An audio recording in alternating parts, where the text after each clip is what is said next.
राजस्थान में 2023 के इलेक्शन में राष्ट्रवाद और मुफ्त की योजनाओं पर ज्यादा हावी रहा है जातिवाद।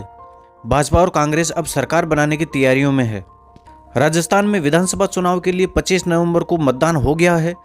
छिटपुट घटनाओं को छोड़कर मतदान शांतिपूर्ण तरीके से रहा है। मतदान से पहले करीब 30 दिनों तक प्रदेश में कांग्रेस, भाजपा और अन्य छोटे दलों ने जमकर प्रचार किया। भाजपा ने जहां राष्ट्रवाद को मुख्य चुनावी मुद्दा बनाया, वहीं कांग्रेस का जोर अपनी मुफ्त की योजनाओं पर रहा। भाजपा ने इन चुनावों में राष्ट्रवाद का मुद्दा बनाया और ये बताने की कोशिश की कि देश के लिए राष्ट्रवाद की भावना कितनी जरूरी है। यदि देश ही नहीं बचेगा तो फिर मुफ्त की योजनाओं का क्या फायदा। भाजपा के प्रचार की कमान खुद पीएम मोदी ने संभाली।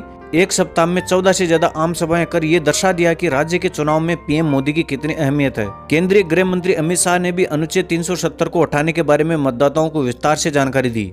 प्रदेश के नेताओं में पूर्व सीएम वसुंधरा राजे भी अकेले दूसरे विधानसभा क्षेत्रों में जाकर भाजपा का प्रचार किया। लेकिन 25 नवंबर को मतदान के दौरान ये देखा गया कि भाजपा और कांग्रेस के प्रचार पर जातिवाद हावी रहा। मतदाताओं में विशेषकर ग्रामीण मतदाताओं ने अपनी जाति के उम्मीदवार को वोट देने की तवज्जो दी। ऐसा लगा कि प्रदेश की प्रमुख बड़ी जातियों के नेताओं के अंदर ही अंदर ये रणनीति बनाई कि पार्टी के बजाय अपनी जाति के उम्मीदवार को वोट दिया जाए। भाजपा ने यदि उनकी जाति का उम्मीदवार बनाया है और कांग्रेस ने उसी जाति के उम्मीदवार को किसी दूसरे विधानसभा क्षेत्र में उम्मीदवार बनाया है, तो उस जाति के मतदाताओं ने कांग्रेस और भाजपा दोनों को ही अपना वोट दिया।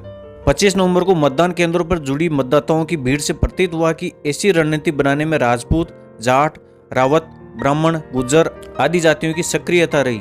जातियों के प्रतिनिधियों की ये रणनीति कितनी सफल रही, इसका तो पता 3 दिसंबर को मतगणना के दिन ही पता चलेगा। जातियों का चुनाव में कितना प्रभाव होता है, इसका अंदाजा पीएम मोदी के भाषणों से भी लगाया जा सकता है। गुज्जर मतदाताओं के संदर्भ में पीएम मोदी का कहना रहा है कि कांग्रेस ने स्वर्गीय राजेश पायलट, उनके पुत्र सचिन पायलट का अपमान किया। पीएम ने ये बात इसलिए कही कि वर्ष 2018 में गुज्जर मतदाताओं ने एक तरफा कांग्रेस के पक्ष में मतदान किया था, लेकिन फिर भी कांग्रेस हाईकमान ने सचिन पायलट को मुख्यमंत्री नहीं बनाया। चूंकि इस बार भी कांग्रेस ने पायलट को मुख्यमंत्री का चेहरा घोषित नहीं किया, इसलिए पीएम मोदी का प्रयास रहा कि गुज्जर मतदाताओं को भाजपा की ओर आकर्षित किया जाए। राजस्थान में किस दल को बहुमत मिला है, वह तो 3 दिसंबर को ही पता चलेगा।